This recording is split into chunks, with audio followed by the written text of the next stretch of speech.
Hi guys, പുതിയൊരു വീഡിയോയിലേക്ക് എല്ലാവർക്കും സ്വാഗതം. അപ്പോൾ ക്ലീ 2025 എൻട്രൻസ് എഴുതുന്ന 3 ഇയർ 5 ഇയർ LLB ആസ്പിരൻസ് ഒക്കെ ഉഷാറായിട്ട് പഠിക്കേണ്ട വിചാരിക്കുന്നു. അപ്പോൾ ഏപ്രിൽ മാസം കഴിഞ്ഞു, മെയ് മാസം തുടങ്ങി, സമയമൊക്കെ പെട്ടെന്ന് പോവുകയാണ്. അപ്പോൾ ഉഷാറായിട്ട് പഠിക്കുക. ഓക്കെ, നമുക്കിനി മെയ് മാസം ആയിക്കഴിഞ്ഞാൽ പിന്നെ നമ്മൾ എന്ത് ചെയ്യണം? നമുക്ക് നോട്ടിഫിക്കേഷൻ എപ്പോൾ വേണമെങ്കിലും പ്രതീക്ഷിക്കാം. ഓക്കെ, നോട്ടിഫിക്കേഷൻ വന്ന് കുറച്ച് ദിവസം അപ്ലൈ ചെയ്യാനുള്ള സമയം തന്നാൽ ഉടനെ തന്നെ അവർ എക്സാം ഷെഡ്യൂൾ ചെയ്യും. അപ്പോൾ മെയ് മാസം അങ്ങോട്ട് ആയിക്കഴിഞ്ഞാൽ നിങ്ങൾ എപ്പോൾ വേണമെങ്കിലും പരീക്ഷ പ്രതീക്ഷിച്ചു. ഓക്കെ, ഇപ്പോൾ കഴിഞ്ഞ വർഷം ഓഗസ്റ്റിലാണ് നടന്നത്. അപ്പോൾ ഈ വർഷം ഓഗസ്റ്റിൽ തന്നെ ആയിരിക്കും. അങ്ങനത്തെ മുൻവിധികളൊന്നും വേണ്ട. ഓക്കെ, അവർക്കിപ്പോൾ നടത്തണമെന്ന് തോന്നിക്കഴിഞ്ഞ് കഴിഞ്ഞാൽ അവർക്ക് പെട്ടെന്ന് തന്നെ വിളിച്ച് നോട്ടിഫിക്കേഷൻ വിളിച്ച് പരീക്ഷ നടത്താം. അപ്പം നമ്മൾ സ്റ്റഡീസിൽ നമ്മൾ ബാക്കിലാവരുത് നമുക്ക്. കാരണം നമുക്ക് ആവശ്യത്തിലധികം ടോപ്പിക്സ് നമുക്ക് പഠിക്കാനുണ്ട് ഇല്ലേ? നമുക്ക് ഇംഗ്ലീഷ് ഉണ്ട്, ലീഗൽ ഉണ്ട്, GK ആൻഡ് കറണ്ട് അഫയേഴ്സ് ഉണ്ട്, മാത്സ് ഉണ്ട്, അപ്പോൾ ലോജിക്കൽ റീസണിങ് ഉണ്ട്. ആവശ്യത്തിലധികം നമുക്ക് പഠിക്കാനുണ്ട്. അപ്പം നമ്മൾ ഇപ്പം കിട്ടുന്ന ഈ ടൈം അത് ഭയങ്കര വാല്യുബിൾ ആയിട്ടുള്ള ഒരു സമയമാണ്. അത് ഏറ്റവും എഫക്റ്റീവായിട്ട് നമ്മൾ യൂസ് ചെയ്യുക. ഇപ്പം നമ്മളിങ്ങനെ തമാശ കളിച്ചിരുന്ന് ലേസി ആയിട്ട് ഇരുന്ന് സമയം വെറുതെ വേസ്റ്റാക്കി പെട്ടെന്നെങ്ങാനും എക്സാം എങ്ങാനും പെട്ടെന്ന് ഡിക്ലെയറും ചെയ്ത് കഴിഞ്ഞാൽ പെട്ടുപോകും നമ്മൾ. അപ്പം അങ്ങനത്തെ ഒരു പെടലിൻ്റെ അവസ്ഥ ഉണ്ടാവരുത്. നമ്മളിപ്പം തന്നെ റെഗുലർ ബേസിസിൽ പഠിച്ചു. ഓക്കെ, കൺസിസ്റ്റൻറ്റ് റെഗുലർ സ്റ്റഡി എൻട്രൻസിന് വളരെ പ്രധാനപ്പെട്ട ഒരു കാര്യമാണ്. എൻട്രൻസ് നിങ്ങൾക്ക് ക്രാക്ക് ചെയ്യണോ, എൻട്രൻസ് നിങ്ങൾക്ക് റിസൾട്ട് ഉണ്ടാക്കണോ, consistent regular study. Okay, crack ചെയ്ത് ഗവൺമെൻറ് ലോ കോളേജിൽ കയറിയ കുട്ടികളുടെ അടുത്ത് ചോദിച്ചു നോക്കി, അവർ പറഞ്ഞു തരും. കൺസിസ്റ്റൻ്റ് റെഗുലറായിട്ട് ഇതിനു വേണ്ടി ഇരുന്നവർ തന്നെ പഠിച്ച് അവിടെ കയറുള്ളൂ. ഓക്കെ, അപ്പോൾ ഫോക്കസ്ഡ് ആവുക, റെഗുലർ ആവുക. പിന്നെ ഇതൊരു യാത്രയായിട്ട് നിങ്ങൾ കൂട്ടിയാൽ മതി ഇല്ലേ? നമ്മുടെ ഈ എൻട്രൻസ് ഇപ്പോൾ എപ്പോൾ നടക്കുമ്പോൾ ജൂണിലോ ജൂലൈയിലോ ഓഗസ്റ്റിലോ എപ്പോൾ വേണമെങ്കിലും ഓക്കെ നടക്കാൻ പോകുന്നൊരു എൻട്രൻസ് ഒരു യാത്രയായിട്ട് നിങ്ങൾ കൂട്ടിയാൽ മതി. വലിയൊരു കപ്പലിലൂടെയുള്ള ഒരു പ്രയാണമായിട്ട് നിങ്ങൾ കൂട്ടിയാൽ മതി. ഇപ്പം നമ്മൾ ചരിത്രത്തിലൊക്കെ വായിച്ചിട്ടുണ്ട് ഇല്ലേ? വലിയ നാവികന്മാർ കനത്ത പ്രക്ഷുബ്ധമായ കടലൊക്കെ കടന്ന് പുതിയ സ്ഥലങ്ങൾ കണ്ടെത്തുക. അപ്പോൾ ഇതും നിങ്ങളൊരു യാത്രയായിട്ട് നിങ്ങൾ കണക്കാക്കിയാൽ മതി. ഈ യാത്രയിൽ നിങ്ങൾക്ക് എന്ത് ചെയ്യുക? ഇപ്പോൾ പ്രക്ഷുബ്ധമായിട്ടുള്ള അല്ലെങ്കിൽ ഭയങ്കര വയലൻ്റ് ആയിട്ടുള്ള കടൽ പോലെ നിങ്ങൾക്ക് ഒരുപാട് പ്രതിസന്ധികൾ ഉണ്ടാവും ഇല്ലേ? നിങ്ങൾക്ക് ലോട്ട്സ് ഓഫ് പ്രതിസന്ധികളും ഒബ്സ്റ്റക്കിൾസും അതുപോലെ തന്നെ മറ്റുള്ളവരുടെ കുത്തുവാക്കുകളും ഒക്കെ ഉണ്ടാവും. ഓക്കെ, അപ്പോൾ നമ്മൾ ഒരു സേയിങ് ഉണ്ട് അല്ലെങ്കിൽ ഒരു പറച്ചിലുണ്ട്, ദ വയലൻറ്റ് സീസ് മേക്സ് ദ ബെസ്റ്റ് സെയിലേഴ്സ്. അതായത് ഏറ്റവും പ്രക്ഷുബ്ധമായ കടലുകളാണ് ഏറ്റവും ബെസ്റ്റ് നാവികന്മാരെ ഉണ്ടാക്കിയെടുക്കണം എന്ന് പറയുന്നത്. അതായത് നമ്മുടെ ജീവിതത്തിൽ എപ്പോഴും ഒബ്സ്റ്റക്കിൾസ് വേണം, അല്ലെങ്കിൽ കുത്തുവാക്കുകൾ വേണം, അല്ലെങ്കിൽ പ്രതിസന്ധികൾ വേണം. അങ്ങനെ അതൊക്കെ തരണം വരുന്നവരാണ് ഏറ്റവും ബെസ്റ്റ് ആൾക്കാർ, അല്ലെങ്കിൽ അവരാണ് മോസ്റ്റ് സക്സസ്ഫുൾ ആയിട്ടുള്ള ആൾക്കാർ. അപ്പോൾ ഈ എല്ലാ ഒബ്സ്റ്റക്കിൾസും നിങ്ങൾ എന്ത് ചെയ്യുക? കടന്ന് നിങ്ങൾക്ക് തരണം ചെയ്ത് എത്താൻ പറ്റുമെങ്കിൽ നിങ്ങൾ എത്തുന്ന ഡെസ്റ്റിനേഷൻ ഭയങ്കര ബ്യൂട്ടിഫുൾ ആയിരിക്കും. നമ്മളെ സംബന്ധിച്ചോളം ആ ഡെസ്റ്റിനേഷൻ എന്താണ്? ഒരു ഗവൺമെൻറ് മെറിറ്റ് സീറ്റ് ഇല്ലേ? ഗവൺമെൻറ് ലോ കോളേജ് തൃശ്ശൂർ ഒരു ഗവൺമെൻറ് സീറ്റ്, മെറിറ്റ് സീറ്റ്, അല്ലെങ്കിൽ ഗവൺമെൻറ് ലോ കോളേജ് എറണാകുളത്ത് ഒരു മെറിറ്റ് സീറ്റ്, അല്ലെങ്കിൽ ഏറ്റവും പ്രസ്റ്റീജിയസ് ആയ ഗവൺമെൻറ് ലോ കോളേജ് ട്രിവാൻഡ്രത്ത് ഒരു ഗവൺമെൻറ് മെറിറ്റ് സീറ്റ്, അല്ലെങ്കിൽ ഗവൺമെൻറ് ലോ കോളേജ് കോഴിക്കോട് ഒരു മെറിറ്റ് സീറ്റ് ഇല്ലേ? കേൾക്കുമ്പോൾ തന്നെ നമുക്കതൊരു രോമാഞ്ചമല്ലേ? ഞാൻ 2017 ഞാൻ പഠിച്ച് ഇത് നേടിയപ്പോൾ എനിക്ക് ആ ഫീൽ കിട്ടിയിട്ടുണ്ടായിരുന്നു. നിങ്ങൾക്ക് എല്ലാവർക്കും ഇതിനു വേണ്ടി ആത്മാർത്ഥമായി പണിയെടുക്കുന്നവർക്ക് എന്തായാലും ആ ഫീല് നിങ്ങൾക്ക് അറിയാൻ പറ്റും. ആ ഫീല് നിങ്ങൾക്ക് അറിയാൻ പറ്റട്ടെ. ഓക്കെ, അത് അറിയണമെങ്കിൽ നിങ്ങൾ പണിയെടുക്കണം. അതിന് കറക്റ്റ് സമയം ഇപ്പോഴാണ്. ഇപ്പം എൻ്റെ അടുത്ത് ഒരുപാട് പേര് മെസ്സേജ് അയച്ചു, സാർ ഇപ്പം പഠിച്ചു തുടങ്ങിയാൽ എനിക്ക് ക്രാക്ക് ചെയ്യാൻ പറ്റുമോ? അല്ലെങ്കിൽ സാർ ഇപ്പം പഠിച്ച് തുടങ്ങിക്കഴിഞ്ഞാൽ എനിക്ക് എക്സാം നല്ല റാങ്ക് മേടിക്കാൻ പറ്റും. Definitely you can. It's never too late അല്ലേ? It's never too late. നിങ്ങൾ ഇപ്പം തന്നെ തുടങ്ങാം. ഓക്കെ, നിങ്ങൾ ഇപ്പം തന്നെ തുടങ്ങിക്കഴിഞ്ഞാൽ നിങ്ങൾക്ക് എന്ത് ചെയ്യാൻ പറ്റും? നല്ലൊരു റാങ്കോടെ നല്ലൊരു മെറിറ്റ് സീറ്റ് നമുക്ക് ഇനി സമയമുണ്ട്. ബട്ട് സമയമുണ്ടെന്ന് സാറ് പറഞ്ഞു നെവർ ടു ലേറ്റ്, അപ്പോൾ നമുക്ക് അടുത്ത ആഴ്ച പഠിക്കാം, അല്ലെങ്കിൽ ലാസ്റ്റ് വീക്ക് പഠിക്കാം. അങ്ങനത്തെ പരിപാടിക്ക് നിൽക്കരുത്. ഏറ്റവും ഏർലിയസ്റ്റ് ആയിട്ട് തുടങ്ങുക. ഓക്കെ, ഇപ്പോഴാണെങ്കിൽ ഇപ്പോൾ കറക്റ്റായിട്ട് തുടങ്ങുക, ഫോക്കസ്ഡ് ആയിട്ട് പഠിക്കുക, ടൈം കൂടുതൽ സ്പെൻഡ് ചെയ്ത് പഠിക്കുക. നമ്മൾ വീക്കിലി സ്റ്റഡി പ്ലാൻ വീഡിയോ ഒക്കെ ചെയ്തു. അപ്പോൾ പാർട്ട് 1 വീഡിയോ ഞാൻ ചെയ്തിരുന്നു. അപ്പോൾ പാർട്ട് 2 വീഡിയോ നമ്മൾ ചെയ്യുന്നുണ്ട് നമ്മൾ. ഓക്കെ, പിന്നെ ഇനിയിപ്പോൾ ഏതെങ്കിലും സ്ഥലത്ത് ഇപ്പം ഞാൻ പ്രാക്ടീസ് ചെയ്യുന്നുണ്ട്, ലോയറായിട്ട് ഹൈക്കോർട്ട് പ്രാക്ടീസ് ചെയ്യണം. അപ്പോൾ ചിലപ്പോൾ തിരക്കുകളൊക്കെ വരാൻ, ചില വീഡിയോസ് അപ്ഡേറ്റ് ചെയ്തില്ലെങ്കിൽ ഞാൻ എല്ലാ കാര്യങ്ങളും അപ്പം ഞാൻ ടെലഗ്രാം ചാനലിൽ ഞാൻ അപ്ഡേറ്റ് ചെയ്യുന്നു. അപ്പോൾ ഈ വീഡിയോ കാണുന്ന എല്ലാ വ്യൂവേഴ്സ് നിങ്ങൾ ഡിസ്ക്രിപ്ഷനിൽ ടെലഗ്രാം ചാനൽ ലിങ്ക് ഉണ്ട്. നിങ്ങൾ എല്ലാവരും ടെലഗ്രാം ചാനലിൽ ജോയിൻ ചെയ്യണം. ഞാൻ എല്ലാ അപ്ഡേറ്റ്സും വീഡിയോസ് ആയിട്ട് എനിക്ക് വരാൻ പറ്റിയിട്ട് ഞാൻ അപ്പം തന്നെ എന്ത് ചെയ്യുന്നുണ്ട്? ഞാനത് ടെലഗ്രാമിൽ ഞാൻ എന്ത് ചെയ്ത് അപ്ലോഡ് ചെയ്യുന്നത്. അപ്പോൾ ഉഷാറായിട്ട് പഠിക്കുക. ഓക്കെ, നിങ്ങൾ 2 മാസം അല്ലെങ്കിൽ 1 മാസം കഴിഞ്ഞിട്ടുള്ള എക്സാമിൽ എന്താവും? ഇപ്പോൾ നമ്മൾ പ്രിപ്പയർ ചെയ്യുമ്പോൾ നമുക്ക് ഏറ്റവും പ്രശ്നം വെച്ചാൽ നമ്മൾ നെഗറ്റീവ് ആവും നമ്മൾ, ഇല്ലേ? ഓക്കെ, ഇട്ടോ ഇല്ലയോ, ഒരുപാട് പേര് കോമ്പറ്റീഷൻ ഉണ്ട്, ഞാൻ തോൽക്കോ? ഗൈസ്, നമ്മൾ ആ റിസൾട്ടിലല്ല ഫോക്കസ് ചെയ്യേണ്ടത്. MS ധോണി പണ്ടപ്പോഴും പറഞ്ഞിട്ടുള്ള കാര്യം, ഫോക്കസ് ഓൺ ദ പ്രോസസ്സ്. ആ പ്രോസസ്സ് നിങ്ങൾ വൃത്തിയായിട്ട് ചെയ്യും, ഡെയിലി കൃത്യമായിട്ട് പഠിക്കുക, ടൈം അലോട്ട് ചെയ്ത് കൃത്യമായിട്ട് റിവൈസ് ചെയ്യുക, അങ്ങനത്തെയുള്ള പ്രോസസ്സ് നിങ്ങൾ കൃത്യമായിട്ട് ചെയ്യുമോ, ആ ഡേ ടു ഡേ പ്രോസസ്സ് നിങ്ങൾ കൃത്യമായിട്ട് ചെയ്തോ, നിങ്ങൾക്ക് അറിയിച്ച റിസൾട്ട് എന്തായാലും തേടി വരും. Okay, so focus on the process and not the result. Okay, ആ പ്രോസസ്സ് നിങ്ങൾ കൃത്യമായിട്ട് ചെയ്യുക. പിന്നെ അതുപോലെ തന്നെ ഈ വീഡിയോ ഞാൻ മെയിനായിട്ട് ചെയ്യുന്നത്, കുറച്ച് ദിവസം മുന്നേ പത്രത്തിൽ വന്നൊരു നോട്ടിഫിക്കേഷനാണ്, നിങ്ങൾക്കത് സ്ക്രീനിൽ കാണാൻ പറ്റും. ഞാൻ ആ സ്ക്രീനിൽ നിന്ന് വായിക്കാം ഞാൻ ആ ന്യൂസ് കട്ടിങ്. ഓക്കെ, 2025-26 LLB കോഴ്സുകളിലേക്കുള്ള പ്രവേശന നടപടികൾ മെയ് മാസത്തിൽ ആരംഭിക്കും. പ്രവേശന നടപടികൾ മെയ് മാസത്തിൽ ആരംഭിക്കാതെ ഈ മാസം പ്രവേശന നടപടികൾ ആരംഭിക്കുന്നതാണ് പറഞ്ഞത്. പ്രവേശനത്തിന് അപേക്ഷ സമർപ്പിക്കുന്ന സംവരണ വിദ്യാർത്ഥികൾ ഉൾപ്പെടെയുള്ള എല്ലാ വിദ്യാർത്ഥികളും സംവരണ വിദ്യാഭ്യാസ ആനുകൂല്യം ലഭിക്കുന്നതിന് വേണ്ടിയുള്ള ഓൺലൈൻ അപേക്ഷയോടൊപ്പം തെളിയിക്കുന്ന സർട്ടിഫിക്കറ്റ് നിശ്ചിത തീയതികൾ ഓൺലൈനായി അപ്ലോഡ് ചെയ്യണം. അത്തരം സർട്ടിഫിക്കറ്റ് മുൻകൂറായി വാങ്ങി വെക്കണമെന്ന് പ്രവേശന കമ്മീഷണർ അറിയിച്ചു. അപ്പോൾ നോട്ടിഫിക്കേഷൻ ഏകദേശം വരാറായി. ഓക്കെ, ഭയം വേണ്ട, ജാഗ്രത മതി. ഓക്കെ, അപ്പോൾ എക്സാം എപ്പോൾ വേണമെങ്കിലും നടക്കാം. ഓക്കെ, ന്യൂസ് വന്നു, അപ്പോൾ നമുക്ക് ഇനി എക്സാമിന് എന്ത് ചെയ്യാൻ പറ്റും? അപ്പോൾ ആദ്യം അവർ എന്ത് ചെയ്യും? ഒരു ഡേറ്റ് റിലീസ് ചെയ്യും. അപ്പോൾ നമുക്ക് ആ എക്സാമിനായിട്ട് അപ്ലൈ ചെയ്യാൻ പറ്റും. ഓക്കെ, അപ്ലൈ ചെയ്ത് കഴിഞ്ഞ് അതിന് കറക്ഷൻ ഒരു പീരീഡ് ഉണ്ട്. കറക്ഷൻ ഒരു പീരീഡ് കഴിഞ്ഞാൽ പിന്നെ എന്ത് ചെയ്യും? അവർ അഡ്മിറ്റ് കാർഡ് റിലീസ് ചെയ്യും, ഹോൾ ടിക്കറ്റ് റിലീസ് ചെയ്യും, എക്സാം ഡേറ്റും ഡിക്ലെയർ ചെയ്യും. സോ ഇനി അങ്ങോട്ട് നിങ്ങൾക്ക് എപ്പോൾ വേണമെങ്കിലും, മോസ്റ്റ് പ്രോബബിളി ജൂൺ അല്ലെങ്കിൽ ജൂലൈയിൽ പരീക്ഷ നടത്താനാണ് സാധ്യത. കഴിഞ്ഞ വർഷം ഈ ഒരു ന്യൂസ് പ്രകാരം കഴിഞ്ഞ വർഷത്തെ പോലെ ഓഗസ്റ്റ് വരെ എക്സാം നീണ്ടു പോകാനുള്ള സാധ്യത കാണില്ല. അപ്പോൾ ഉഷാറായിട്ട് പഠിച്ചോ, ടെൻഷനൊന്നും വേണ്ട. ഇത് നിങ്ങൾ ഞാൻ പറയാം, ഭയം വേണ്ട, ജാഗ്രത മാത്രം മതി. അപ്പോൾ ടൈം വേസ്റ്റ് ചെയ്യാൻ നമുക്കില്ല, അതാണ് ഞാൻ പറഞ്ഞു വെക്കുന്നത്. അപ്പം ഈ വീഡിയോയിൽ നമ്മൾ പ്രധാനമായിട്ട് ചെയ്യുന്നത്, അപ്പം നിങ്ങൾക്ക് അപ്ലൈ ചെയ്യാൻ കുറച്ച് രേഖകൾ വേണം, ഇല്ലേ? അപ്ലൈ ചെയ്യാനുള്ള നെസസറി സർട്ടിഫിക്കറ്റ്സും ഡോക്യുമെൻറ്റ്സും എടുത്ത് വെക്കാനാണ് എൻട്രൻസ് കമ്മീഷൻ നമ്മളോട് പറയുന്നത്. അതുപോലെ തന്നെ മെയിൽ നോട്ടിഫിക്കേഷൻ ഉണ്ടാവും. മെയിൽ നോട്ടിഫിക്കേഷൻ വരികയാണെങ്കിൽ ജൂണിലൊക്കെ ആയിട്ട് ഈ ന്യൂസ് ആർട്ടിക്കിൾ പ്രകാരം ജൂണിലൊക്കെ പരീക്ഷ നടത്താനാണ് സാധ്യത. അപ്പം നമുക്ക് ഈ എൻട്രൻസ് അപ്ലൈ ചെയ്യാൻ വേണ്ട നെസസറി രേഖകൾ എന്തൊക്കെയാണെന്ന് നമുക്കൊന്ന് നോക്കാം. അപ്പോൾ ഈ വീഡിയോയിൽ നമ്മൾ മെയിനായിട്ട് ചെയ്യുന്നത് വെച്ച് കഴിഞ്ഞാൽ, നമ്മുടെ ICLEI എക്സാം അപ്ലൈ ചെയ്യാൻ 3 ഇയർ LLB സ്റ്റുഡൻസിനും 5 ഇയർ LLB ആസ്പിരൻസിനും വേണ്ട പ്രധാനപ്പെട്ട ഡോക്യുമെൻറ്റ്സ്, നെസസറി ഡോക്യുമെൻറ്റ്സ് എന്താണെന്നാണ് ഈ വീഡിയോയിൽ ഞാൻ ഡിസ്കസ് ചെയ്യുന്നത്. പ്രധാനപ്പെട്ട ഡോക്യുമെൻറ്റ്സ് എന്താണെന്ന് പറഞ്ഞാൽ അത് ഓരോ കാറ്റഗറി വെച്ച് ഡിഫറൻഷിയേറ്റ് ചെയ്ത് ഞാൻ പറഞ്ഞുതരാം. അപ്പോൾ ഈ ഡോക്യുമെൻറ്റ്സ് എല്ലാം നിങ്ങൾ എത്രയും പെട്ടെന്ന് നിങ്ങൾ എന്ത് ചെയ്യുക, നിങ്ങൾ അക്യൂർ ചെയ്ത് നിങ്ങളുടെ കയ്യിലാക്കി വെക്കുക. ഓക്കെ, അപ്ലൈ ചെയ്യുമ്പോൾ വില്ലേജിൽ കാര്യങ്ങളൊക്കെ പോയി അതിൻ്റെ രേഖകൾ എടുത്ത് നമ്മുടെ കയ്യിൽ വെച്ച് കഴിഞ്ഞാൽ പിന്നെ നമുക്ക് എക്സാം വന്നു കഴിഞ്ഞാൽ എന്താ, ജസ്റ്റ് അത് അപ്ലോഡ് ചെയ്ത് ഫീസും അടച്ചു കഴിഞ്ഞാൽ നമ്മുടെ പണി കഴിഞ്ഞു. എക്സാമിൻ്റെ ആപ്ലിക്കേഷൻ വന്നിട്ട് രേഖകൾക്ക് നമ്മൾ ഓടാൻ നിന്ന് കഴിഞ്ഞാൽ അത് ഇത്തിരി പണിയാവും നമുക്ക്. നമ്മുടെ വാല്യുബിൾ ആയിട്ടുള്ള സ്റ്റഡി ടൈം അവിടെ നമുക്ക് പോകും നമുക്ക്. അപ്പോൾ നിങ്ങൾ എത്രയും പെട്ടെന്ന് ഈ എൻട്രൻസിന് വേണ്ട നെസസറി ആയിട്ടുള്ള രേഖകൾ നിങ്ങളുടെ കയ്യിലുണ്ടെങ്കിൽ വെല്ലാൻ്റെ ഓക്കെ, കുഴപ്പമില്ല. കയ്യിലില്ലെങ്കിൽ അത് വില്ലേജിലും അക്ഷയയിലൊക്കെ പോയി എന്ത് ചെയ്യുക, അതിൻ്റെ വേണ്ട രേഖകൾ നിങ്ങൾ എടുത്ത് വെച്ച് കഴിഞ്ഞാൽ സുഖമായി എക്സാം വരുമ്പോൾ ജസ്റ്റ് അപ്ലൈ ചെയ്ത് രേഖകൾ അപ്ലോഡ് ചെയ്ത് ഫീസും അടച്ചു കഴിഞ്ഞാൽ കംപ്ലീറ്റ് പണി കഴിഞ്ഞു. ഓക്കെ, നമുക്ക് രേഖകളെല്ലാം കയ്യിലുണ്ടെങ്കിൽ ജസ്റ്റ് ഒരു ഹാഫ് ആൻ അവർ പണിയുള്ളൂ നമുക്ക് അപ്ലൈ ചെയ്യാനുള്ളത്. ഓക്കെ, അപ്ലൈ ചെയ്ത് ഫീസും അടച്ചു കഴിഞ്ഞാൽ ഒരു 3-4 സ്റ്റെപ്സ് ഉണ്ട്. അതൊക്കെ അതിനെപ്പറ്റിയൊക്കെ നമ്മൾ വീഡിയോസ് നമുക്ക് വരുന്നുണ്ട്. അപ്പം നമുക്ക് ഈ എൻട്രൻസ് അപ്ലൈ ചെയ്യാൻ വേണ്ടി 3 ഇയർ LLB കാൻഡിഡേറ്റ്സിന് 5 ഇയർ LLB കാൻഡിഡേറ്റ്സ് വേണ്ട നെസസറി രേഖകൾ നമുക്ക് നോക്കാം.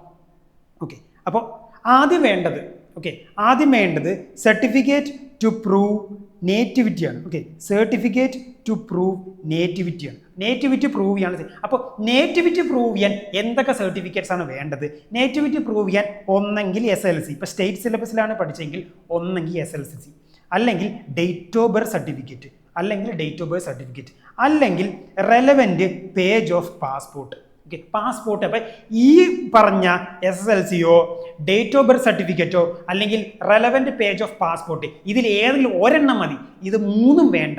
അപ്പോൾ നേറ്റിവിറ്റി പ്രൂവ് ചെയ്യാൻ വേണ്ടി ഇതിൽ ഏതെങ്കിലും ഈ പറഞ്ഞ രേഖകൾ SSLCയോ ഡേറ്റ് ഓഫ് ബർത്ത് സർട്ടിഫിക്കറ്റോ പാസ്പോർട്ട് റെലവൻറ്റ് ഏതെങ്കിലും ഒരെണ്ണം മതി.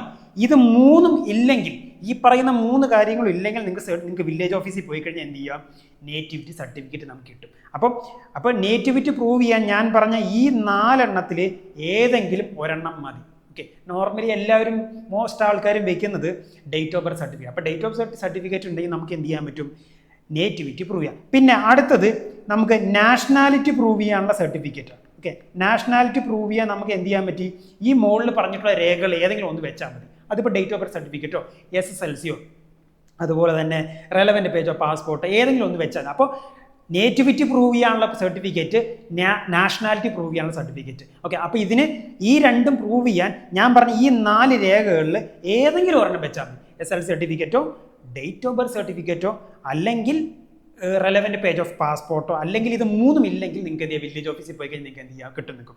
പിന്നെ അത് കഴിഞ്ഞാൽ വേണ്ടത് ഏജ് പ്രൂവ് ചെയ്യാനുള്ള സർട്ടിഫിക്കറ്റ്. ഇപ്പം നിലവിൽ എൻട്രൻസ് എഴുതാൻ 3 ഇയർ LLB എൻട്രൻസ് എഴുതാനും 5 ഇയർ LLB എൻട്രൻസ് എഴുതാനും ഏജ് ക്രൈറ്റീരിയ ഇല്ല. ഏത് പ്രായത്തിലുള്ള ആൾക്കാർക്കും എഴുതാൻ പറ്റും നിലവിൽ എന്ന് ഞാൻ പറയുന്നു. ഓക്കെ, അപ്പോൾ നമ്മുടെ ഏജ് പ്രൂവ് ചെയ്യാനുള്ള സർട്ടിഫിക്കറ്റ്. ഇപ്പം ഏജ് പ്രൂവ് ചെയ്യാൻ ഈ പറഞ്ഞ ഏതെങ്കിലും ഒരെണ്ണം മതി. ഒന്നെങ്കിൽ SSLC സർട്ടിഫിക്കറ്റോ, സ്റ്റേറ്റ് സിലബസിലാണ് പഠിച്ച് ഒന്നെങ്കിൽ SSLC സർട്ടിഫിക്കറ്റോ, അല്ലെങ്കിൽ ഡേറ്റ് ഓഫ് ബർത്ത് സർട്ടിഫിക്കറ്റോ, അല്ലെങ്കിൽ പാസ്പോർട്ടോ. ഇത് മൂന്നിലും ഏതെങ്കിലും ഒരെണ്ണം മതി. ഇത് മൂന്നും വേണ്ട, ഏതെങ്കിലും ഒരെണ്ണം മതി. ഓക്കെ, അപ്പോൾ ഫസ്റ്റ് വേണ്ടത് നമുക്ക് എന്ത് ചെയ്യാം, അപ്ലൈ ചെയ്യുന്ന എല്ലാ കുട്ടികൾക്കും വേണ്ടത് നേറ്റിവിറ്റി പ്രൂവ് ചെയ്യാൻ, സർട്ടിഫിക്കറ്റ് ടു പ്രൂവ് നേറ്റിവിറ്റി. അതിൽ ഏതെങ്കിലും ഞാൻ പറഞ്ഞ 4 ഏതെങ്കിലും വെച്ചാൽ. പിന്നെ സർട്ടിഫിക്കറ്റ് ടു പ്രൂവ് നാഷണാലിറ്റി, അതും ഞാൻ പറഞ്ഞ 4 രേഖകളിൽ ഏതെങ്കിലും ഒരെണ്ണം വെച്ചാൽ. പിന്നെ ഏജ് പ്രൂവ് ചെയ്യാനുള്ള സർട്ടിഫിക്കറ്റ്, അത് ഞാൻ പറഞ്ഞ 3 ഏതെങ്കിലും ഒരെണ്ണം മതി. ഇനി നമുക്ക് അടുത്ത് നോക്കാം. നമുക്ക് വേണ്ടത് നോൺ ക്രിമിനൽ സർട്ടിഫിക്കറ്റാണ്. ഇത് പ്രധാനമായിട്ട് വേണ്ടത് നമ്മുടെ OBC എന്നുള്ളത് നമ്മുടെ പ്രോസ്പെക്ടസിൽ SEBC എന്നാണ് പറയുന്നത്. Okay, SEBC socially and economically socially and educationally backward classes. Okay, അപ്പോൾ SEBC അല്ലെങ്കിൽ OBC കാൻഡിഡേറ്റ്സ്, പിന്നെ അതുപോലെ തന്നെ OEC കാൻഡിഡേറ്റ്സ്, OBC അതുപോലെ തന്നെ OEC കാൻഡിഡേറ്റ്സ് പ്രധാനമായിട്ട് വേണ്ടത് നോൺ ക്രിമിനൽ സർട്ടിഫിക്കറ്റ്, അതാണ് NCL, നോൺ ക്രിമിനൽ സർട്ടിഫിക്കറ്റ് വളരെ പ്രധാനപ്പെട്ട സർട്ടിഫിക്കറ്റ്. കാരണം OBC കാൻഡിഡേറ്റ്സ്, ഇപ്പോൾ OBCയിലാണ് ഒട്ടുമിക്ക ആൾക്കാരും വരുന്നത്. മുസ്ലിംസ്, ഈഴവ, വിശ്വകർമ്മ അങ്ങനത്തെ ഉള്ള കാറ്റഗറീസ് എല്ലാം വരുന്നത് OBC ആണ്. OBC എന്ന് പറയുന്നത് SEBC കാറ്റഗറി, പിന്നെ വരുന്ന OEC കാറ്റഗറി. അപ്പോൾ ഇങ്ങനെയുള്ള OBC OEC കാറ്റഗറിക്കാർക്ക് സീറ്റ് റിസർവേഷൻ ഉണ്ട്. നമ്മുടെ LLB എൻട്രൻസിന് സീറ്റ് റിസർവേഷൻ ഉണ്ട്. ഇത്ര ശതമാനം സീറ്റുകൾ റിസർവ്ഡ്. ആ സീറ്റിലേക്ക് നിങ്ങൾക്ക് റിസർവേഷൻ കിട്ടണമെങ്കിൽ വെക്കേണ്ട സർട്ടിഫിക്കറ്റാണ് നോൺ ക്രിമിനൽ സർട്ടിഫിക്കറ്റ് എന്ന് പറഞ്ഞാൽ വളരെ പ്രധാനപ്പെട്ട സർട്ടിഫിക്കറ്റാണ്. OBC OEC കാൻഡിഡേറ്റ് സംബന്ധിച്ചോളം വളരെ പ്രധാനപ്പെട്ട ഒരു സർട്ടിഫിക്കറ്റ് ആണ് നമ്മുടെ നോൺ ക്രിമിനൽ സർട്ടിഫിക്കറ്റ് എന്ന് പറയുന്നത്. അപ്പോൾ non criminal certificate for state education purpose വളരെ പ്രധാനപ്പെട്ട. നോൺ ക്രിമിനൽ പല രീതിയിലുണ്ട്. അപ്പോൾ നിങ്ങൾ അക്ഷയയിൽ പോയി ഇത് അപ്ലൈ ചെയ്യുമ്പോൾ പ്രത്യേകം എടുത്തു പറയണം സ്റ്റേറ്റ് എഡ്യൂക്കേഷൻ പർപ്പസിന് വേണം. അപ്പോൾ നിങ്ങൾ നോൺ ക്രിമിനൽ കിട്ടിക്കഴിഞ്ഞാൽ അതിന് മേളിൽ ഹെഡിങ് ആയിട്ട് എഴുതിയിട്ടുണ്ടാവും സ്റ്റേറ്റ് എഡ്യൂക്കേഷൻ പർപ്പസ്. അപ്പോൾ സ്റ്റേറ്റ് എഡ്യൂക്കേഷൻ പർപ്പസിന് വേണ്ട നോൺ ക്രിമിനലാണ് വേണ്ടത്. ഇത് മെയിനായിട്ട് വേണ്ടത് OBC OEC കാൻഡിഡേറ്റ്സിന്. ഇത് ഉണ്ടെങ്കിൽ മാത്രമാണ് OBC OEC കാൻഡിഡേറ്റ്സിന് സീറ്റ് റിസർവേഷൻ കിട്ടുള്ളൂ. ഇത് വെച്ചില്ലെങ്കിൽ സീറ്റ് റിസർവേഷൻ ഇല്ല. അപ്പോൾ ഇപ്പം തന്നെ നിങ്ങൾ എന്ത് ചെയ്യുക, പോയി നോൺ ക്രിമിനലിന് അപ്ലൈ ചെയ്തില്ല. കാരണം നോൺ ക്രിമിനലിന് 1 വർഷത്തെ വാലിഡിറ്റി ഉണ്ട്. 1 വർഷത്തെ വാലിഡിറ്റി. അപ്പോൾ non criminal is equal to income plus caste ആണ്. ഓക്കെ, ഇൻകം പ്ലസ് കാസ്റ്റ് ആണ്. അപ്പോൾ ഇൻകം പ്രൂവ് ചെയ്യാൻ സെപ്പറേറ്റ് സർട്ടിഫിക്കറ്റ് വേണ്ട. OBC OEC കാൻഡിഡേറ്റ്സിന് എന്ത് ചെയ്യാൻ പറ്റുക, ഈ നോൺ ക്രിമിനൽ സർട്ടിഫിക്കറ്റ് വെച്ചാൽ മതി. പിന്നെ ഫീ കൺസെഷൻ കിട്ടാൻ വേണ്ടി എന്ത് ചെയ്യുന്നുണ്ട്, ഇൻകം സർട്ടിഫിക്കറ്റ് വേണം. ഇപ്പം നമുക്ക് ലോ കോളേജിൽ അഡ്മിഷൻ കിട്ടിക്കഴിഞ്ഞാൽ ഗ്രാൻസ് ഉണ്ട്. ഗ്രാൻസ് കിട്ടണമെങ്കിൽ നമുക്ക് എന്ത് ചെയ്യാം, ഇൻകം സർട്ടിഫിക്കറ്റ് ഒക്കെ വേണം. അപ്പോൾ ഫീ കൺസെഷൻ കിട്ടാൻ വേണ്ടി അപ്പോൾ ഇൻകം സർട്ടിഫിക്കറ്റ് എന്ത് ചെയ്യാൻ പറ്റും, അപ്ലൈ ചെയ്യും. OBC OEC candidates income certificate ആവശ്യമില്ല. കാരണം ഓൾറെഡി നോൺ ക്രിമിനൽ എന്ന് പറയുന്നത് non criminal is equal to income plus caste ആണത്. പിന്നെ നമ്മുടെ SC ST category students, okay, scheduled caste scheduled tribe candidates പ്രധാനമായിട്ട് അവർക്ക് വേണ്ടത് community certificate from tahsildar issue ചെയ്യുന്ന കമ്മ്യൂണിറ്റി സർട്ടിഫിക്കറ്റ് ആണ് SC ST സ്റ്റുഡൻസിന് വേണ്ടത്. അതാണ് അവരുടെ പ്രധാനപ്പെട്ട സർട്ടിഫിക്കറ്റ്. ഇപ്പോൾ OEC OBC കാൻഡിഡേറ്റ്സിന് നോൺ ക്രിമിനൽ എങ്ങനെയാണോ അതുപോലെ തന്നെയാണ് SC ST സ്റ്റുഡൻസിന് കമ്മ്യൂണിറ്റി സർട്ടിഫിക്കറ്റ്. അത് ഫ്രം തഹസിൽദാർ വളരെ പ്രധാനപ്പെട്ട സർട്ടിഫിക്കറ്റ് ആണ്. അപ്പോൾ SC ST students SC ST candidates എന്ത് ചെയ്യുക, തഹസിൽദാറിൽ നിന്നുള്ള കമ്മ്യൂണിറ്റി സർട്ടിഫിക്കറ്റ് എടുത്തു വെച്ചാൽ അവർക്ക് എന്ത് ചെയ്യുള്ളൂ, SC ST റിസർവേഷൻ കിട്ടത്തുള്ളൂ. ഓക്കെ, അത് ഓർത്ത് വയ്ക്കുക. പിന്നെ ജനറൽ കാറ്റഗറിയിൽ പിന്നോക്കം നിൽക്കുന്നത്, മുന്നോക്കത്തിൽ പിന്നോക്കം നിൽക്കും. ജനറൽ കാറ്റഗറിയിൽ തന്നെ എക്കണോമിക്കലി ബാക്ക്വേർഡായി നിൽക്കുന്നവർക്ക് EWS റിസർവേഷൻ ഉണ്ട്. Okay, reserve. അപ്പോൾ ജനറൽ കാൻഡിഡേറ്റ്സിൽ, ഈ വീഡിയോ കാണുന്ന ജനറൽ കാൻഡിഡേറ്റ്സിൽ റിസർവേഷൻ ഉള്ളവർ സർട്ടിഫിക്കറ്റ് എടുത്തു വെക്കണം. ഓക്കെ, സർട്ടിഫിക്കറ്റ് എടുത്തു വെച്ചാലേ നിങ്ങൾക്ക് എന്ത് ചെയ്യുള്ളൂ, റിസർവേഷൻ കിട്ടത്തുള്ളൂ. അപ്പോൾ അത് ഓർത്ത് വയ്ക്കുക. പിന്നെ അതുപോലെ തന്നെ PWD പേഴ്സൺ വിത്ത് ഡിസേബിലിറ്റീസ്. അപ്പോൾ ഡിസേബിലിറ്റി ഉള്ളവർക്ക് എന്ത് ചെയ്താൽ ഡിസ്ട്രിക്ട് മെഡിക്കൽ ബോർഡിൽ നിന്ന് സർട്ടിഫിക്കറ്റ് ഉണ്ട്. അപ്പോൾ ഡിസേബിലിറ്റി PWD കാൻഡിഡേറ്റ്സ് ഈ വർഷത്തെ ക്ലീ എൻട്രൻസ് എഴുതുന്നവരുണ്ടെങ്കിൽ അവർ എന്ത് ചെയ്യാം, ഡിസ്ട്രിക്ട് മെഡിക്കൽ ബോർഡിൽ നിന്നുമുള്ള സർട്ടിഫിക്കറ്റ് എടുത്തു വയ്ക്കുക. ഓക്കെ, അപ്പോൾ അത് എടുത്തു വെച്ച് കഴിഞ്ഞാൽ പിന്നെ നമുക്ക് എന്ത് എക്സാം ആപ്ലിക്കേഷൻ തന്നെ ചുമ്മാ അപ്ലോഡ് ചെയ്ത് എന്ത് ചെയ്യുക, അപ്ലൈ ചെയ്താൽ മതി. അടുത്ത് നമുക്ക് നോക്കാം. നമുക്ക് ഇനി സർട്ടിഫിക്കറ്റ് ഫോർ സ്പെഷ്യൽ റിസർവേഷൻ. നമ്മുടെ ക്ലീയുടെ കീഴിൽ ചില സ്പെഷ്യൽ റിസർവേഷൻ, ഏതൊക്കെയാണ് സ്പെഷ്യൽ റിസർവേഷൻ അവിടെ കൊടുത്തിട്ടുണ്ട്, എക്സ് സർവീസ്മെൻ, അതുപോലെ തന്നെ children of ex servicemen. Okay, വിമുക്ത ഭടന്മാരും അവരുടെ മക്കളും, പിന്നെ ബ്ലൈൻഡ് ആയിട്ടുള്ള കാൻഡിഡേറ്റ്സ്, അതുപോലെ candidates under sports quota candidates, അതുപോലെ തന്നെ എക്സ് പാരാമിലിറ്ററി പേഴ്സണൽ അവരുടെ ചിൽഡ്രൻ, പിന്നെ NCC കോട്ട, പിന്നെ അതുപോലെ NCCയിൽ 2 സീറ്റാണുള്ളത്. പിന്നെ ലക്ഷദ്വീപിൽ നിന്നുള്ള കാൻഡിഡേറ്റ്സിന് എറണാകുളം ലോ കോളേജിൽ 1 സീറ്റ് റിസർവ്ഡ്. ഓക്കെ, അപ്പോൾ ഈ വീഡിയോ കാണുന്ന ലക്ഷദ്വീപ് കാൻഡിഡേറ്റ്സ് ആരെങ്കിലും ഉണ്ടെങ്കിൽ അവർക്ക് 1 സീറ്റ് നമ്മുടെ എറണാകുളം ലോ കോളേജിൽ എന്ത് ചെയ്യുന്നുണ്ട്, സീറ്റ് റിസർവ്ഡ് ആണ്. അപ്പം ഇതൊക്കെയാണ് നമ്മുടെ ക്ലീയിൽ വരുന്ന സ്പെഷ്യൽ റിസർവേഷൻസ്. ഈ പറഞ്ഞ എത്രയുണ്ട്, 1, 2, 3, 4, 5, 6 തരം. ഓക്കെ, അപ്പോൾ NCC 2 സീറ്റ് ഉണ്ട്. ഓക്കെ, അപ്പോൾ ഈ 6 തരം കാറ്റഗറിയിലുള്ള ആൾക്കാരാണ് സ്പെഷ്യൽ റിസർവേഷൻ ഉള്ളത്. ഈ സ്പെഷ്യൽ റിസർവേഷൻ ഉള്ളവർ എന്ത് ചെയ്യണം, അതിന് വേണ്ട സർട്ടിഫിക്കറ്റ്സ് എന്ത് ചെയ്യും, ഇപ്പം തന്നെ അപ്ലൈ ചെയ്ത് എടുത്തു വയ്ക്കാം. ഓക്കെ, അപ്പോൾ നമുക്ക് എന്ത് എക്സാം വരുമ്പോൾ ചുമ്മാ എന്ത് അപ്ലോഡ് ചെയ്ത് അത് അപ്ലൈ. പിന്നെ വേണ്ടത് പാസ്പോർട്ട് സൈസ് ഫോട്ടോയാണ്. പിന്നെ ഫീസും വേണം. ഓക്കെ, ഫീസിൻ്റെ കാര്യങ്ങളൊക്കെ നമ്മൾ നോട്ടിഫിക്കേഷൻ വരുമ്പോൾ നമ്മൾ അതിനെപ്പറ്റി വീഡിയോസും കാര്യങ്ങളൊക്കെ നമുക്ക് ചെയ്യാം. അപ്പോൾ ഇത്രയാണ് പ്രധാനപ്പെട്ട സർട്ടിഫിക്കറ്റ്സ് ആയിട്ടുള്ളത്. അപ്പോൾ ഞാൻ പറഞ്ഞു OBC എന്ന് പറഞ്ഞാൽ SC BC, OBC OEC കാൻഡിഡേറ്റ്സിന് പ്രധാനപ്പെട്ട seat reservation NCL non criminal. SC ST candidates ആണെങ്കിൽ community certificate from tahsildar. EWS general കാറ്റഗറിയിൽ തന്നെ റിസർവേഷൻ ഉള്ള സർട്ടിഫിക്കറ്റ്. പിന്നെ നമ്മുടെ നേറ്റിവിറ്റി പ്രൂവ് ചെയ്യാനും നാഷണാലിറ്റി പ്രൂവ് ചെയ്യാം. അത് ഞാൻ പറഞ്ഞു, ഒന്നെങ്കിൽ SLCയോ ഡേറ്റ് ഓഫ് ബർത്തോ അല്ലെങ്കിൽ നമ്മുടെ പാസ്പോർട്ടിൻ്റെ റെലവൻറ്റ് പേജ്, ഇത് 3 ഇല്ലെങ്കിൽ നിങ്ങൾക്ക് വില്ലേജ് ഓഫീസിൽ പോയാൽ നിങ്ങൾക്ക് കിട്ടും. പിന്നെ വേണ്ടത് നമ്മുടെ ഏജ് പ്രൂവ് ചെയ്യാനുള്ള സർട്ടിഫിക്കറ്റ്. ഏജ് പ്രൂവ് ചെയ്യാൻ എന്താ വേണ്ടത്, ഒന്നെങ്കിൽ നമ്മുടെ ഡേറ്റ് ഓഫ് ബർത്ത് സർട്ടിഫിക്കറ്റോ, അല്ലെങ്കിൽ നമ്മുടെ SLC സർട്ടിഫിക്കറ്റോ, അല്ലെങ്കിൽ നമ്മുടെ എന്ത് ചെയ്യാൻ പറ്റും, നമ്മുടെ പാസ്പോർട്ട്. പിന്നെ നോൺ ക്രിമിനൽ സർട്ടിഫിക്കറ്റ് എടുക്കുമ്പോൾ പ്രത്യേകം ശ്രദ്ധിക്കണം, ഫോർ സ്റ്റേറ്റ് എഡ്യൂക്കേഷൻ പർപ്പസ്. പല കുട്ടികളും വേറെ തരത്തിലുള്ള സ്റ്റേറ്റ് എഡ്യൂക്കേഷൻ പർപ്പസിനല്ലാത്ത നോൺ ക്രിമിനൽ എടുത്ത് പെടുന്ന അവസ്ഥ ഉണ്ടായിട്ടുണ്ട്. അത് റിജക്റ്റ് ചെയ്യും, സ്പെസിഫിക്കലി ഫോർ സ്റ്റേറ്റ് എഡ്യൂക്കേഷൻ. പിന്നെ വേണ്ടത് പാസ്പോർട്ട് സൈസ് ഫോട്ടോ. അപ്പോൾ ഇത്രയും കാര്യങ്ങളാണ് അപ്ലൈ ചെയ്യാൻ വേണ്ട പ്രധാനപ്പെട്ട രേഖകൾ. ഇനി നമുക്ക് ഓരോ കാറ്റഗറി അനുസരിച്ച് തിരിച്ച് ഞാൻ പറയാൻ. ഓക്കെ, അതും കൂടെ ആകുമ്പോൾ നിങ്ങൾക്ക് കുറച്ചുകൂടെ ഹെൽപ്ഫുൾ. ജനറൽ കാറ്റഗറി സ്റ്റുഡൻസിന് വേണ്ട സർട്ടിഫിക്കറ്റ്സ് ഏതൊക്കെയാണ്, ഇൻകം സർട്ടിഫിക്കറ്റ് വേണം, ഫീ കൺസെഷൻ കിട്ടണമെങ്കിൽ ഇൻകം സർട്ടിഫിക്കറ്റ് വേണം. പിന്നെ എന്തെങ്കിലും സ്പെഷ്യൽ റിസർവേഷൻ ഞാൻ പറഞ്ഞില്ലേ, ബ്ലൈൻഡ്, അതുപോലെ തന്നെ sports quota, NCC, Lakshadweep candidates, അതുപോലെ തന്നെ പാരാമിലിറ്ററി പേഴ്സണിൽ അവരുടെ ചിൽഡ്രൻ, പിന്നെ അതുപോലെ എക്സ് സർവീസ്മാനും പിന്നെ അവരുടെ ചിൽഡ്രൻ, ഇതൊക്കെ. അപ്പോൾ അങ്ങനെയുള്ള ആരെങ്കിലും ഈ ജനറൽ കാൻഡിഡേറ്റ്സ് ഉണ്ടെങ്കിൽ ആ സ്പെഷ്യൽ റിസർവേഷന് വേണ്ട സർട്ടിഫിക്കറ്റ്. പിന്നെ ഏജ് പ്രൂവ് ചെയ്യാനുള്ള സർട്ടിഫിക്കറ്റ്. പിന്നെന്താ, നാഷണാലിറ്റി ആൻഡ് നേറ്റിവിറ്റി പ്രൂവ് ചെയ്യാനുള്ള സർട്ടിഫിക്കറ്റ്. അപ്പോൾ ഇത്രയും കാര്യങ്ങളാണ് ജനറൽ കാറ്റഗറി സ്റ്റുഡൻസിന് വേണ്ടത്. പിന്നെ SC BC അല്ലെങ്കിൽ OBC ആൻഡ് OEC സ്റ്റുഡൻസിന് വേണ്ട എന്തൊക്കെയാണ്, പ്രധാനമായിട്ട് വേണം non criminal certificate. Non criminal ആണ് പ്രധാനപ്പെട്ട സർട്ടിഫിക്കറ്റ്. പിന്നെ വേണ്ടത് certificate to prove age prove ചെയ്യാനുള്ള സർട്ടിഫിക്കറ്റ്. പിന്നെ certificate for nationality and nativity. പിന്നെ സ്പെഷ്യൽ റിസർവേഷൻസ് ഏതെങ്കിലും ഉണ്ടെങ്കിൽ ഞാൻ നേരത്തെ പറഞ്ഞ സ്പെഷ്യൽ റിസർവേഷൻ ഏതെങ്കിലും ഉണ്ടെങ്കിൽ അതിൻ്റെ സർട്ടിഫിക്കറ്റ്സ്. പിന്നെ അടുത്ത നമുക്ക് നോക്കാം.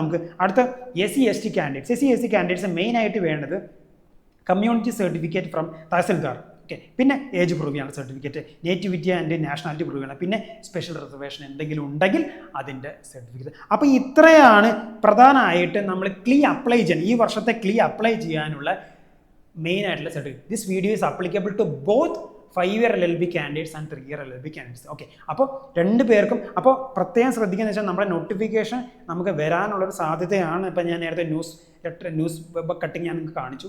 അപ്പോൾ എക്സാം വരാനുള്ള സാധ്യതയാണ് കാണാം. അപ്പോൾ ഈ സർട്ടിഫിക്കറ്റ്സ് ഒക്കെ നിങ്ങൾ പെട്ടെന്ന് എടുത്തു വെച്ചാൽ നിങ്ങൾക്ക് എന്ത് ചെയ്യാം, എക്സാം ആപ്ലിക്കേഷൻ സമയത്ത് കിടന്ന് ഓടേണ്ട ആവശ്യമില്ല. അപ്പോൾ നിങ്ങൾ എത്രയും പെട്ടെന്ന് ഇത് എടുത്തു വെക്കുക. എടുത്തു വെച്ച് കഴിഞ്ഞാൽ എക്സാം വന്നു കഴിഞ്ഞാൽ എന്ത് ചെയ്യുക, നേരിട്ടത് അപ്ലോഡ് ചെയ്ത് ഫീസും അടച്ചാൽ പണി കഴിഞ്ഞു. അല്ലേ? പിന്നെ നമുക്ക് ആ സമയം നമുക്ക് സ്റ്റഡീസിന് വേണ്ടി നമുക്ക് എന്ത് ചെയ്യാൻ പറ്റും, വാല്യൂബിൾ. പല കുട്ടികളും എന്ത് ചെയ്യും, ഇതൊന്നും എടുത്തു വെക്കാണ്ട് അപ്പോൾ എക്സാമിന് അപ്ലിക്കേഷൻ സമയം വരുമ്പോൾ ആ സമയത്ത് കിടന്ന് ഓട്ടമാണ്, വെറുതെ നമ്മുടെ സമയം കളയും. അപ്പോൾ ഇപ്പം നിങ്ങൾക്ക് ഈ ഒരു ടൈമിൽ എന്ത് ചെയ്യുക, ഇതെടുത്ത് വെച്ചാൽ നിങ്ങൾക്ക് എന്ത് ചെയ്യുക, ആ സമയം കിടന്ന് ഓടണം. അപ്പോൾ ഇത്തരം കാര്യങ്ങളാണ് പ്രധാനമായിട്ട് ഈ വീഡിയോയിൽ നമ്മൾ പ്രധാനമായിട്ട്. നിങ്ങൾക്ക് എന്തെങ്കിലും ഡൗട്ട്സും കാര്യങ്ങളൊക്കെ ഉണ്ടെങ്കിൽ നമ്മളിനിയും ഫർദർ വീഡിയോസൊക്കെ ആയിട്ട് നമ്മൾ വരുന്നുണ്ട്. അപ്പോൾ നിങ്ങൾക്ക് കണ്ടൻറ്റൊക്കെ ഹെൽപ്ഫുൾ ആണെങ്കിൽ ഉറപ്പായിട്ട് സപ്പോർട്ട് ചെയ്യുക, ലൈക്ക് ചെയ്യുക, നിങ്ങളുടെ ഫ്രണ്ട്സിനൊക്കെ അയച്ചു കൊടുക്കുക ഗൈസ്.